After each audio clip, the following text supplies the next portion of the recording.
What's going on, everybody? We are live from the Toronto Sports Card Expo. I've got Mat Barbetta here. Sir, I am very excited to chop it up with you. Thanks, buddy.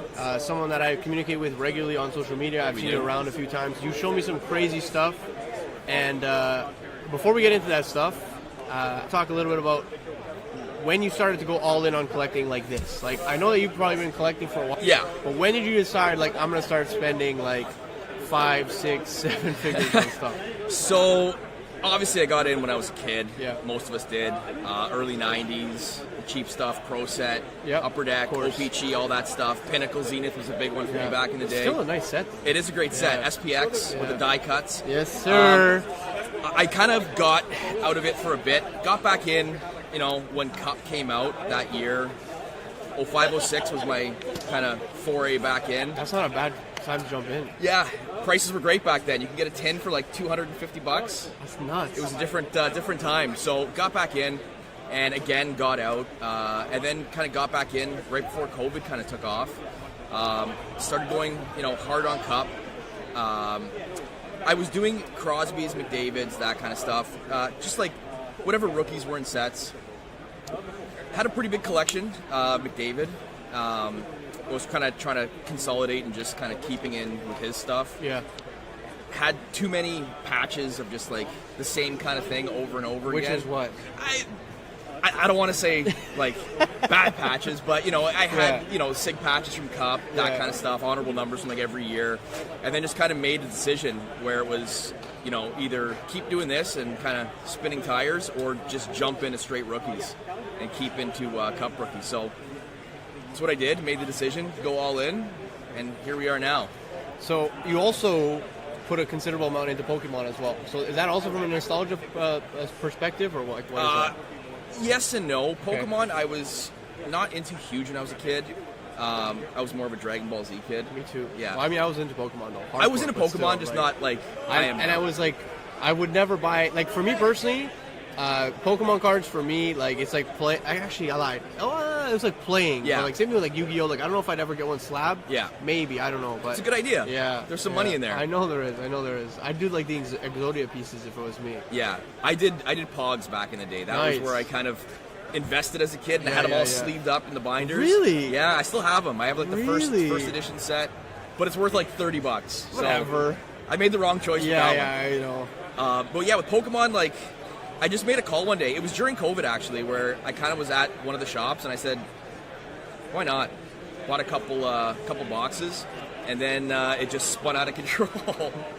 That's hilarious. Yeah, so I kind of got into grading modern stuff like the chase cards. Yeah. I just kept going with that, and then getting into...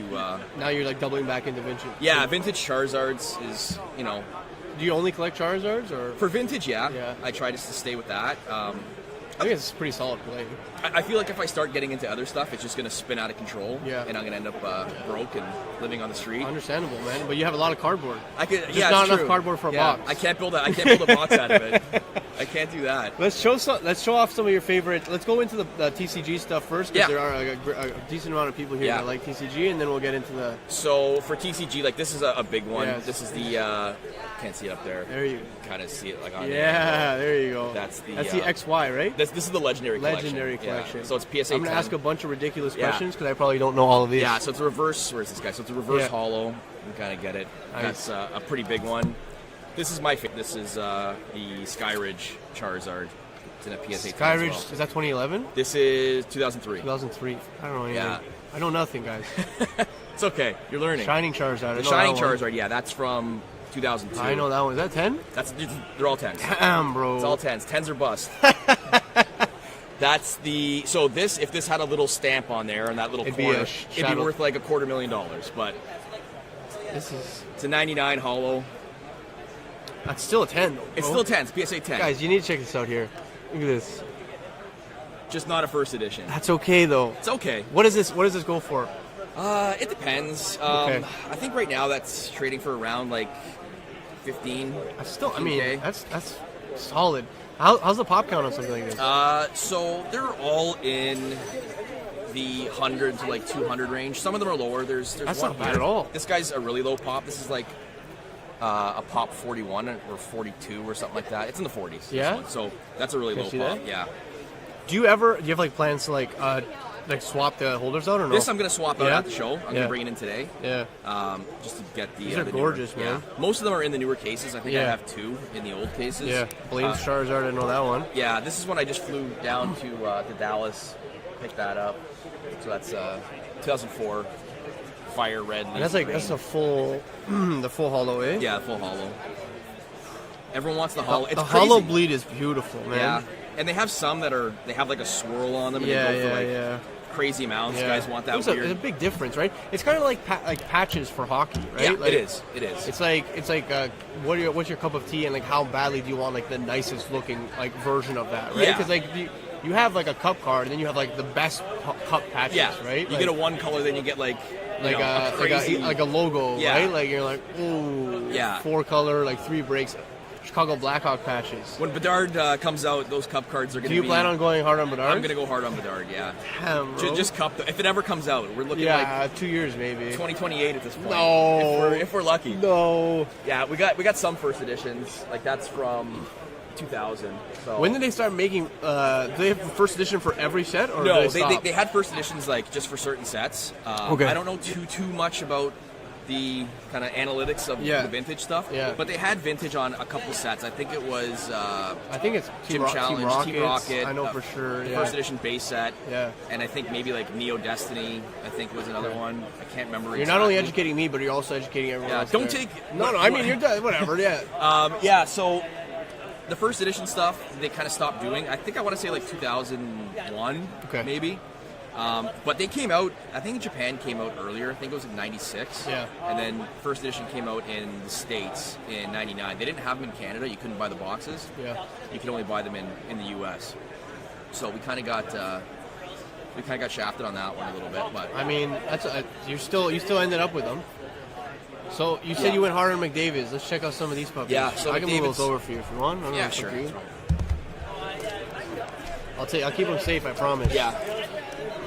Just sell them out the side there. Yeah, except right on that. Yeah. This back door. You got to save those ones for the I'll end. save those for the end. You Yeah. have to. You have So to. we'll go with just like some of the lighter to. stuff.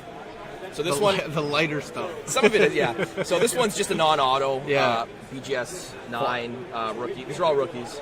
That's the Foundations Yeah. patch. Nice patches in there too. Yeah.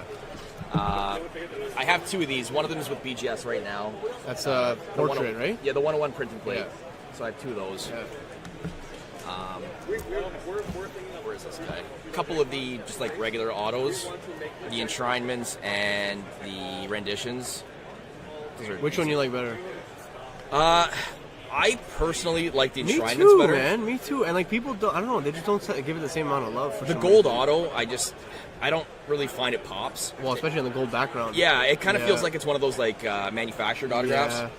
So it's nice. I'm not Yeah. gonna. And these are all on card. These are all on card, yeah. Is that something you specifically go after when it comes to like buying some of these cards? So Like, I on only card stuff? I only do cup. Yeah, Cup is that's like true, all yeah. on card. So well, unless it's Kirill Ka- yeah, Kaprizov or like Sorokin. Yeah, exactly. And Crosby actually has one sticker auto from his rookie year. Really? The emblem of endorsement is a sticker auto. Wow, Which okay. kind of sucks. It's such a nice card. Yeah, I it's know. It's a low count too, right? Yeah. So that's the scripted swatches. This one's actually kind of cool. Game used? This one's no. The only Okay. game used from the rookie year is the limited logo. Okay. This one's kind of cool. There's one version of it where they have his alternate autograph that he used to use when he was in junior, Yeah. and then he switched his auto over. So one guy, Dr. Cup Crazy on Instagram, he has that one. I've been trying to get off Fire him for a it? while, Yeah. but he's not moving it. So Yeah. that's a losing battle. Such interesting stories, man. Yeah, this is the emblem. one's nice. Yeah, it's an emblem of it. The grade's not great, 7.5. Yeah, but the grades don't matter on these It cards, doesn't. though, It man. doesn't. Like realistically, Yeah. like, dude, look at this patch. Yeah, the patch is really nice. You know what I mean? Like, how like- do you? Oh, it's a 7.5. Yeah, I know. You're like, get the fuck out of here. It's got really strong subgrades too, and Yeah. the corners I feel like I kind check that of got posed a bit on the corners because they're all clean. I'm gonna try and get it. I mean, there's a little bit of white there. yeah, but but I don't think enough to warrant a 7 though. You know, I think the It's grader not- might have been. not dented or anything. Yeah, exactly. So I mean, even if this thing gets like an 8 on the corners, it's an 8.5. it's an 8.5. right? Yeah, exactly. Yeah. So I'm gonna try and see if they'll review it. Great. I'll talk to you soon. That one, like a SIG patch. Nice, like clean patch there. Nice clean auto. So that's a pretty sweet one. 4-color? 4-color. That's not often you can. Like, 3-color. 3-color, but bunch of breaks. Yeah. This I one, mean, it's not even. It's not. Yeah. Yeah. This one I picked up at the Expo 2 years ago. That's the honorable numbers. I think it's to 15. No, sorry, 97. So this one, they have the numbered and the non-numbered version. So they didn't have on-card numbering on this one. Yeah. So you had to send it back to Upper Deck to get the numbers. Really? Yeah. So and they're all hand numbered. Yeah. So it gem minted. So it was kind of cool, like having that sent back and still coming back Several at 9.5. times. You know what I mean? Like it was in a pack first, and then it had to be sent back, and then sent back. Like, so you don't usually see decent grades when it's been swapped over and touched by so many people. You know what I mean? So this one's kind of cool. Some of the bigger ones. Yeah. This is the first print of the limited logos. Serial numbered 1? This is serial number 1, yeah. Wow, okay. So this is the first game-used Connor McDavid patch ever put into production, essentially. Wow. Because these are the only you said the game rookie used. year. So this is the first one off the line. So that's pretty cool. Yeah, it kind of holds some weight. Yeah. Of course. I think so. This is one I'm hard pressed to part with. Wow. Okay. Yeah. So getting into a few of the bigger ones now. Exquisites. Yeah, I have 2 of these. So the exquisite RPA, filthy. Absolutely filthy. In a BGS 9, 10. And then we have this guy here, one of the Pride 9.5. Is this the one that allegedly sold on eBay for $3 million? No. So the one that sold on eBay for $3 million was this version with the shield. Okay. Yeah. Which is insane. Yeah. It's nuts. like Absolutely. I don't get how that can still be on it. We've had a few conversations about it, but yeah. This one coming back at Gem Mint is. I mean, if it does eventually sell for $3 million, it makes these ones pretty. I'm not complaining, right? Pretty expensive too, you know. So I'll put these up next because these ones are. I mean, they're still nasty, right? Anytime you can get. Yeah. And you're going to see very soon what Matt's got here. So these aren't rookies, but I just picked these up this week. That's the 2021 Shield. Yeah. The black auto. Very desirable. It kind of sucks. The bottom is a little bit chewed up, but I mean, these cards, like you really can't get picky. It's a 101. It's literally the only one that's made of that. Yeah. And then we. Do you like the new logos, the NHL shields, or the old ones? Do you know what I'm talking about? Like the stitched ones. Yeah. I think for players like Lemieux, Gretzky, Waugh, those kind of guys, I like having that stitched look. Yeah. The new guys, I'm fine with these. Yeah. I like them both. McDavid has the 16-17 shield stitch. Is when they had stitch and they crossed it over. That's why I asked. Yeah. So this one's the 17-18. So that's it's right after. Right after, yeah. So this is the first year they transitioned into that kind of like the plasticky, metallic-y, rubbery kind of deal. Yeah. So that one's kind of cool. Gonna try and build the Shield collection. There's 5 that are non-rookie. The rookie, I don't even think there is a rookie that's autoed. I don't know. The checklist, there's so many varying accounts on checklists. We were looking last night. Me and Karn were actually looking into it. And they had, on Beckett listed that there was an auto Shield, Black Shield 101. And then on, I can't remember which other website it was, they had nothing listed. But I feel like Upper Deck should kind of I agree with you. Have that like every a master year. List or something. A master right? list with, on the bigger sets like the Cup, I feel like a master list with photo evidence of patches. Oh, I've been saying this for a long time, man. Like, especially because patch swaps happen so frequently, right? Like, especially back in the day, like 05, 06, 06, 07. Like there was so many guys that were swapping. Yeah. Because I mean, just it's such an increase in value, right? Like, and